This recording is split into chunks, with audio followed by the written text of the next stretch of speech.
T'es pas d'accord avec quelqu'un, y a pas besoin d'arguments, il suffit de lui dire 2 mots pour le discréditer. Bonjour à toi et bienvenue dans cette nouvelle vidéo, je suis Tatiana Ventose et aujourd'hui on va parler d'un truc, fallait bien qu'on en parle à un moment. Ok boomer. T'as vu, j'en ai même pas encore placé une là que déjà. Ok boomer. Je voulais donc parler de Ok boomer. Voilà, ça. Cette expression à la mode qui s'est répandue comme une traînée de poudre sur les réseaux sociaux est utilisée à toutes les sauces aujourd'hui et qui cache malheureusement quelque chose de bien plus grave qu'un simple phénomène de mode. Si tu as vécu dans une grotte ces dernières semaines, sans wifi la grotte parce que sinon tu connais, tu as forcément vu passer au détour d'une conversation un OK boomer. D'où vient ce truc? À la base c'est d'une vidéo d'un homme ayant posté une vidéo sur TikTok accusant les jeunes générations d'avoir le syndrome de Peter Pan, de ne pas vouloir grandir et de penser que leurs idéaux utopiques de jeunesse vont, comme par magie, se traduire dans leur âge adulte. Déjà, on peut se demander quand même si le mec est suicidaire ou inconscient, parce que poster ça sur TikTok, qui est un repère de la génération Z, on va y revenir, le mec c'est un ouf.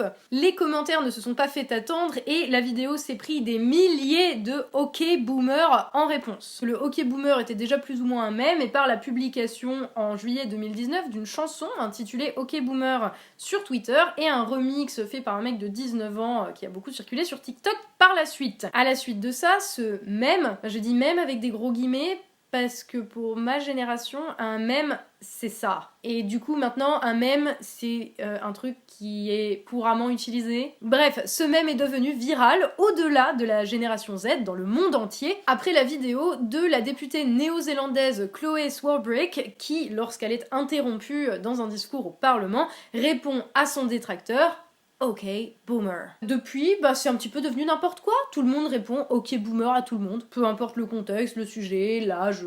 Alors, on va commencer par remettre les choses à leur place. C'est quoi un boomer? Petit précis générationnel dans les générations vivantes aujourd'hui, on va pas remonter à Mathusalem. Je précise au passage que la sociologie générationnelle n'est absolument pas une science exacte, qu'elle est aussi et surtout le fruit des analyses marketing des publicitaires. Société de consommation oblige. Dans les générations vivantes aujourd'hui, on trouve déjà la génération née avant 1945, appelée génération silencieuse parce qu'ils ont vécu beaucoup de trucs pas globes, genre la faim, la guerre et de leurs années de jeunesse et qu'ils ne se sont jamais plaints. C'est sûr qu'en 1943, t'allais pas faire un thread sur Twitter pour te plaindre que l'ersatz de sucre était pas bio.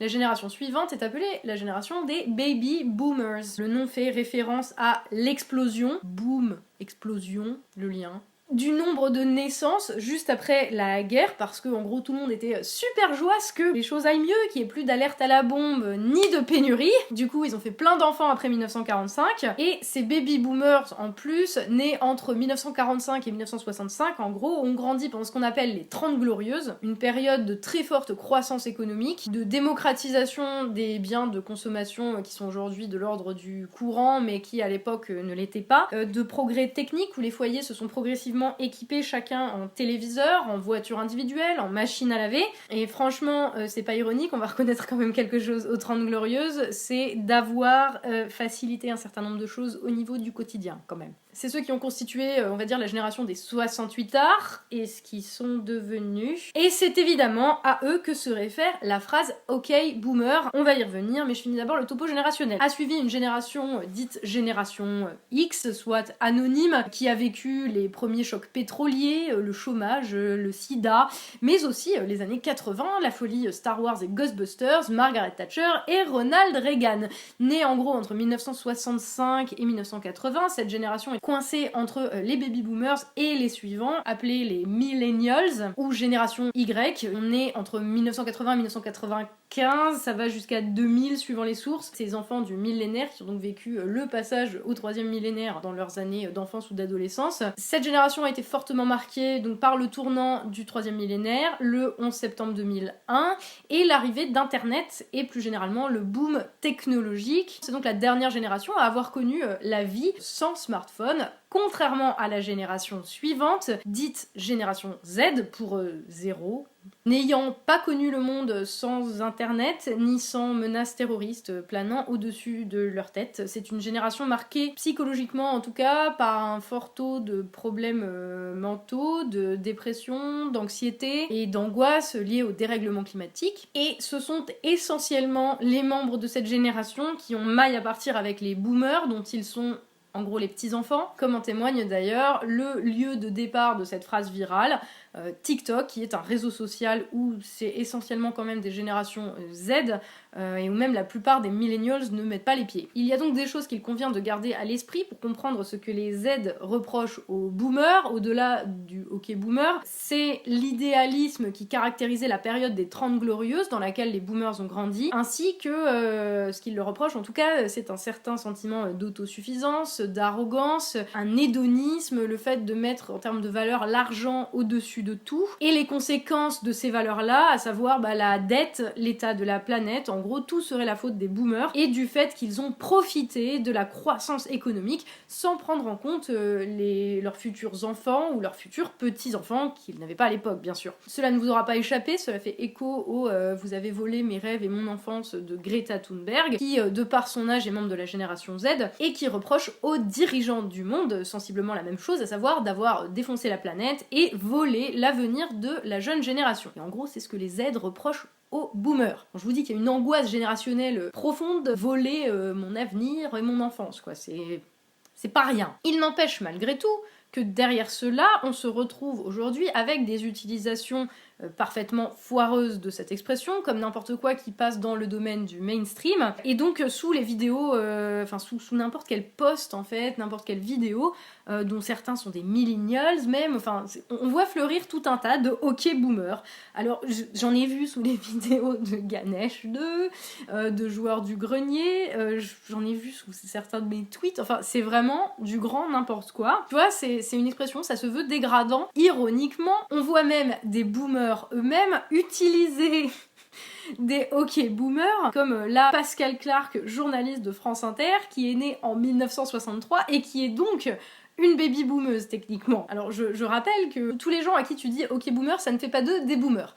Vous me direz que je suis de mauvaise foi et que c'est pas des utilisations si absurdes que ça, dans la mesure où c'est plus utilisé pour désigner une certaine vision du monde, pour renvoyer la personne à une vision hédoniste, arrogante, peu soucieuse du monde qui l'entoure, que pour lui dire t'es un vieux, ferme-la. Vous me direz aussi qu'il faut pas tout prendre forcément au pied de la lettre et que c'est vrai, après tout, dire à Bruno Le Maire qui défend la voiture en mode vraiment pour le coup années 60, que lui répondre en fait ok boomer en masse c'est peut-être pertinent. Vous me direz que répondre en masse à Yann Arthus Bertrand qui vient de découvrir que oh l'avion ça pollue, pareil c'est sacrément juste et vous aurez pas tort. Il n'empêche qu'à force d'utiliser des mots inappropriés, cette expression finit par ne plus avoir aucune valeur et finit par juste devenir un mécanisme de discrédit de toute pensée avec laquelle on n'est pas d'accord. Et outre le piège évident de la facilité intellectuelle, ça veut plus rien dire du tout. Je vais rappeler juste un truc de base. Tu peux avoir des jeunes qui racontent aussi bien des conneries que des vieux. Quand tu vois le niveau intellectuel de certains, tu vas pas me dire que c'est spécifique aux gens nés entre 1945 et 1965 d'être complètement à la ramasse. Nabila. Après, tu me diras aussi, Manuel Valls, né en 1962, est un boomer. Effectivement, être un baby boomer ne tape sous pas non plus d'être con. Mais tu vois où je veux en venir. Il n'y a pas de corrélation directe entre la pertinence d'une remarque faite par quelqu'un et l'âge de la personne en question. Répondre ok boomer à quelqu'un aujourd'hui, loin d'être la marque d'une rigueur intellectuelle qui serait juste visant à discréditer la vision du monde caractéristique de la génération née après la Seconde Guerre mondiale, en fait c'est surtout le signe d'un manque d'arguments à opposer à la personne concernée pour lui dire qu'elle se trompe. Du coup c'est devenu une expression juste bien pratique pour éviter d'avoir à contre-argumenter tout en ayant l'air cool au KLM, l'air de rien. Oui, pourquoi s'emmerder à essayer de comprendre le raisonnement d'une personne, de voir ce qui ne va pas dedans, de trouver des faits pour lui prouver qu'elle a tort. Bref, pourquoi s'emmerder à essayer de réfléchir quand on peut faire taire la personne en lui balançant un petit ok boomer de derrière les fagots? Alors, Est-ce que l'utilisation de cette expression serait le symptôme, comme je l'ai lu, d'une génération revendiquant son ignorance et sa tendance à la facilité intellectuelle? J'irai pas aussi loin. Par contre, il est vrai que cela montre un énorme problème de société, mais qui n'est absolument pas spécifique aux jeunes, qui n'est absolument pas spécifique à la génération Z, et loin de là.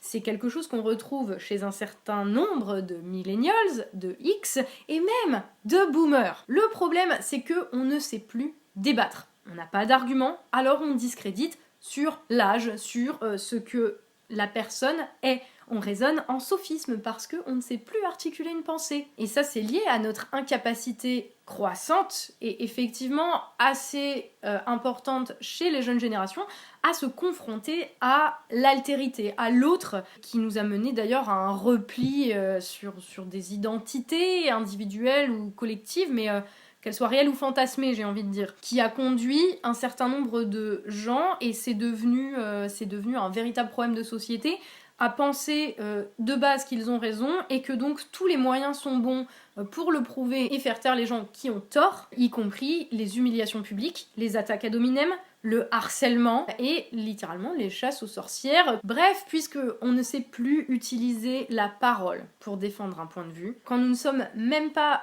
tout à fait sûrs de ce qui nous dérange dans les propos de quelqu'un, attaquons sur ce qu'elle est. De toute façon, tout le monde le fait. En dignes héritiers des boomers à qui on reproche l'hédonisme, mais surtout l'instinct grégaire en fait de ne pas remettre en question les valeurs inculquées par la société, le fait de n'avoir rien fait et d'avoir juste suivi la masse comme des moutons, et ben peut-être qu'on leur reproche un petit peu aussi ce qu'on n'aime pas en nous. Mais on va regarder les choses en face. Est-ce que c'est ton grand-père qui est responsable du premier choc pétrolier ou des décisions prises année après année, gouvernement après gouvernement, pour détruire tout ce qui nous maintenait ensemble? Est-ce que c'est ta grand-mère qui est responsable des décisions politiques prises au niveau international pendant la guerre froide, dont nombre d'entre elles ont mené au moins à l'émergence d'un terreau favorable à l'apparition d'un terrorisme islamiste mondial? Est-ce que c'est la faute de ton papy s'il y a Hanouna à la télé? D'ailleurs, je crois que c'est même pas ta grand-mère qui lui fait faire ses records d'audience. Ne vous méprenez pas sur mes propos, il ne s'agit absolument pas de dédouaner les responsables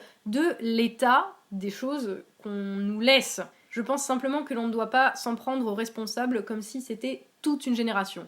Il y a des gens plus responsables que d'autres. Il y a des gens plus responsables que d'autres de l'état du pays, du fait que des vieux, des boomers, tout comme des étudiants de la génération Z, soient obligés aujourd'hui de faire les poubelles pour bouffer dans la 7e économie mondiale. Je parle de la France. Il y a des gens plus responsables que d'autres du pillage des ressources naturelles pour favoriser le mythe de la croissance économique infinie dans un monde fini. Il y a des gens plus responsables que d'autres des décisions politiques qui ont été prises et qui ont mené à l'état dans lequel sont nos routes, nos ponts, nos écoles et nos hôpitaux et nos EHPAD aujourd'hui. Et ceux qu'on a sous la main aujourd'hui, et qui vont bien devoir en répondre à un moment ou à un autre, j'ai bon espoir, c'est pas tous des boomers, hein. C'est pas un complot des méchants hommes cis, blancs, nés en 1955. Macron, né en 1977, appartient à la génération X, il est même à la limite d'être un millénial. Comme Édouard Philippe, né en 1970, ou Christophe Castaner, né en 1966. Marlène Schiappa, quant à elle, est même née en 1982, ce qui fait que j'appartiens à la même génération que Marlène Schiappa. Bien sûr, des boomers, il y en a au gouvernement. Ils existent dans la société et ils sont assez nombreux. Je vois pas pourquoi il y en aurait pas au gouvernement. Il y a Agnès Buzyn ou Nicole Belloubet. Mais force est de constater qu'il n'y a pas besoin d'être boomer pour être un fils de chien incompétent, arrogant, donneur de leçons et violent, pensant détenir la vérité contre le monde entier et prêt à la défendre en mettant de côté le respect le plus fondamental de la dignité humaine. Le truc, c'est que si en face de ces gens-là, on n'est pas capable d'articuler une pensée, que tout ce qu'on sait faire, c'est se plaindre, ou leur demander carrément, demander à ceux qu'on tient pour responsables de changer le passé, on ne sera jamais autre chose que des victimes, génération après génération. Quelle que soit ton analyse, que tu réduises cela à une question de génération, que ça soit la faute des boomers pour toi, ou que tu penses qu'il s'agit plutôt d'un problème au niveau des décisionnaires, la solution sera la même de toute façon. Au lieu d'aller demander sur Twitter ou à la tribune de l'ONU aux autres, aux responsables de faire, moi je vois qu'une solution, hein. Il faut se bouger le cul pour faire à leur place. Le monde ne tourne pas parce que des gens demandent des choses aux gens qu'ils estiment avoir fait des erreurs. Le monde tourne parce que les gens prennent des droits. Personne ne te doit rien. Ce que tu obtiendras, ce ne sont pas des boomers qui vont te le donner parce qu'ils sont gentils. Il faut se battre pour aller les chercher. C'est comme ça que ça a toujours fonctionné. Et attention, quand je dis se battre, je parle pas d'aller victimiser 3 vieux sur TikTok ou de poster sur Twitter pour iPhone que la planète est en train de mourir à cause de l'extraction des ressources pour fabriquer des iPhones. Tu vois ce que je veux dire? C'est pas non plus gueuler contre un système oppressif parce qu'il tourne pas autour de ton nombril. Le monde y tournera jamais autour de ton nombril. Par contre, en te focalisant sur les choses de cette manière-là, tu donnes aux responsables, aux vrais, tout le loisir de faire ce qu'ils veulent de ton pays et donc de ta vie. Alors à un moment, si tu penses que les boomers sont des modèles de merde, et ça peut se défendre à plein de niveaux, bah soit autre chose. Soit quelqu'un qui argumente, qui sait articuler une pensée, qui sait que le monde est construit par le verbe, par le discours et par ceux qui savent les porter. Te confronter, te mettre à la place de l'autre pour aller chercher ce qui te semble juste bon et vrai. Et je dis bien le chercher, pas avoir comme présupposé de départ que tu es déjà dedans, sinon tu peux déjà être quasiment sûr que c'est pas bon.